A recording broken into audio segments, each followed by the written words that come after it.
Okay, welcome back. So you've got Bilbo to move.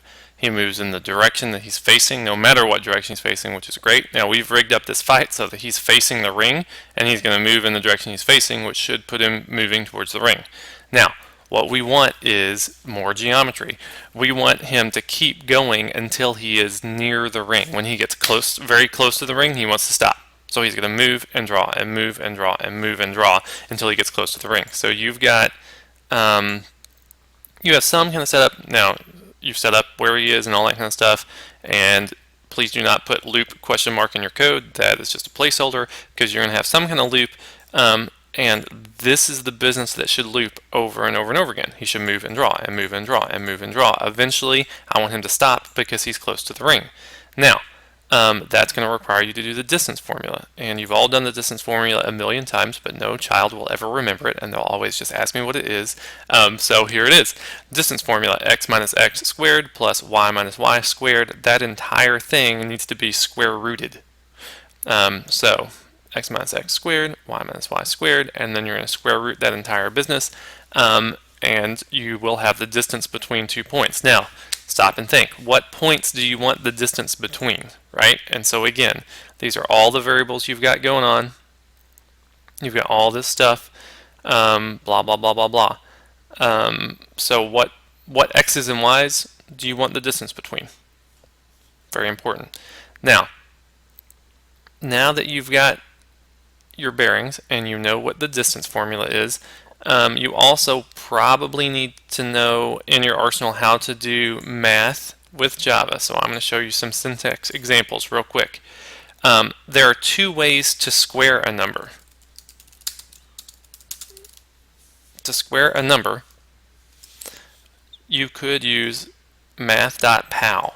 And math.pow is going to take the base followed by the exponent. So this is a way you could say something squared. And this doesn't have to be a number.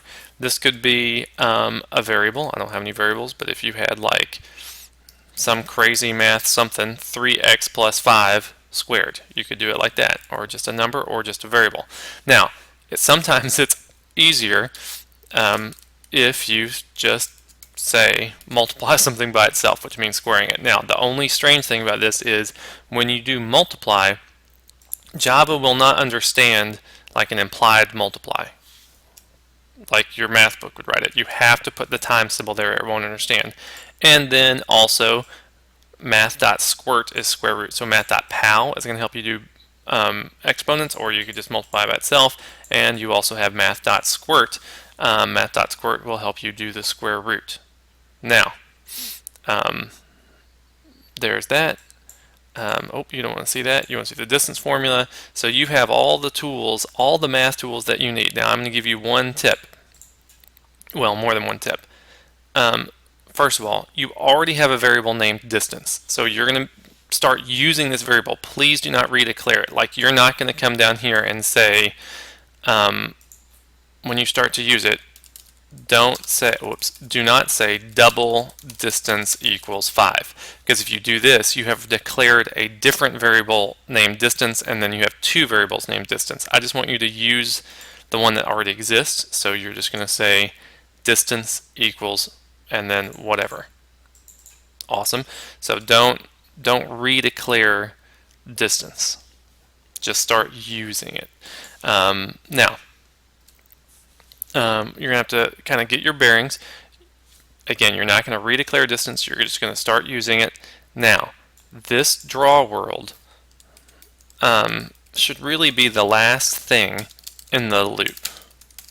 Because so you want to keep that as the last thing before the curly bracket for the loop. Sometimes I put comments here to help me know that this is the end of the movement loop. That way you won't lose a curly bracket. So you're going to move, and then you're going to do any other business that you want. Do whatever business you want before, and then when everything's done, you're going to draw the world, come back around, and maybe do it again. Now, every time you move, your distance has changed, and you have to refigure out your distance. Now, you don't have to do the distance in one line of code. You could declare, if you did want some other variables, to work with, you can declare them right there if you want to, but do not redeclare distance. Now, so you're gonna every time you move, you need to maybe make some updates, and then you want to keep moving until you're close to the ring. When you're close to the ring, then it's time for you to stop. So something you want to think about is the rest of your toolbox. You need some flavor of loop. Now I'm going to show you. I do not want you to type these exact loops. This is the loop syntax. So this is what loops look like. That's what a while loop would look like. That's what a for loop would look like. Typically, don't forget the for loop has its own brand new variable it deals with, and the while loop is dealing with some variable that kind of already exists. So I need you at this moment. Here's your toolbox. You've got what do loops look like? You've got math, and your mission is to keep making Bilbo move and move and draw and move and draw until he is close to the ring. So I'm gonna pause this video for a commercial break while you pause me. So press pause. I want you to try to make Bilbo keep moving until he gets near the ring. Okay, so hopefully you paused me. Hopefully you took that moment and you've gotten Bilbo to move and draw and move and draw, and he's going to move and draw and move and draw and move and draw repeatedly until he gets near the ring. When he's near the ring, I want him to stop. So you should have something like this. Boop. Awesome. Now we have rigged this fight because we pointed him, it's like a bad pin the tail on the donkey. I pointed him right in the direction of where he was going to go, and he did it. Now something I want, you can play with the distance. Now this distance already draws for you, which is, I'm so nice, I already did that for you. So as long as you're using the right variable, the video game will draw that out for you so you can see what's going on visually. Something I want you to take a notice of. The video game magic is already painting on your position. It also will show you the num steps variable. Now you have a variable named num steps, and I need you to be updating that. So that's something I would like for you to do, is update the num steps variable appropriately. Now you need to decide where that's going to go in your code. Should it go in the setup? Should it go in the movement? Should it go after the movement? Now if you look down below in your code, you should see some comments that say after the movement, and you're going to see something that's commented out that says joptionpane dot blah blah blah blah blah blah blah. What I want you to do, if you uncomment that joptionpane, it'll cause this pop-up. So I'm going to run this again, and I want you to notice some things that happen. Well, hold on. I'm also going to slow him down because he's moving too fast. So notice some things that are happening. As it's running, every time he moves, this num steps variable is updating, and then when he's done, this pops up. And notice I went ahead and put in that pop-up how many steps it took you. So that's your next task. I want you to decide, you already have the num steps variable. Num steps is a variable that already exists and you don't need to declare it, you just need to use it like your distance. I want you to decide where you're going to change your num steps variable so that this is going to happen. I also want you to uncomment this pop-up box. You'll see it down below. It says joptionpane dot blah blah blah blah blah, and I want you to edit this pop-up so it's going to show me that num steps variable. So you want this to update as you to show how many steps he's taking. You also want it to be shown in that pop-up box that's going to happen. So decide where you want to change your num steps variable in your code so that it will be accurately depicting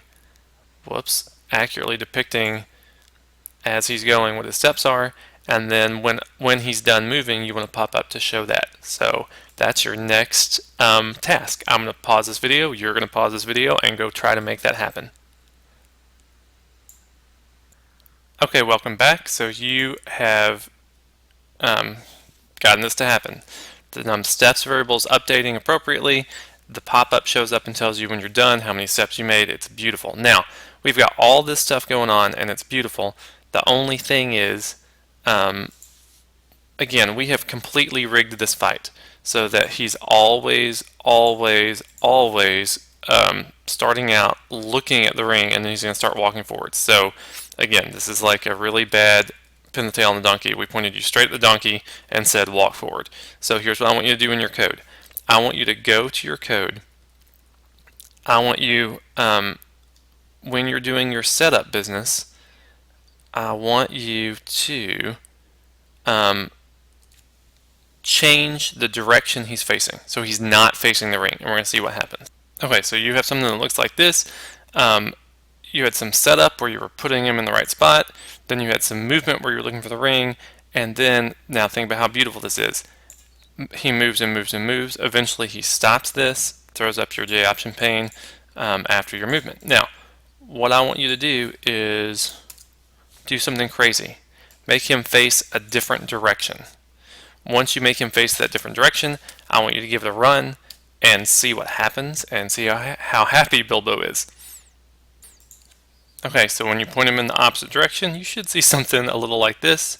Eventually he just goes forever, and you have an infinite loop because that distance is never going to be small. That distance keeps getting bigger. So what we're going to have to do is we're going to make this game a little more challenging in the next video, and we're going to have him point in a different direction and see if he can figure out what to do. So stay tuned, and we're going to have Bilbo handle this situation in the next video.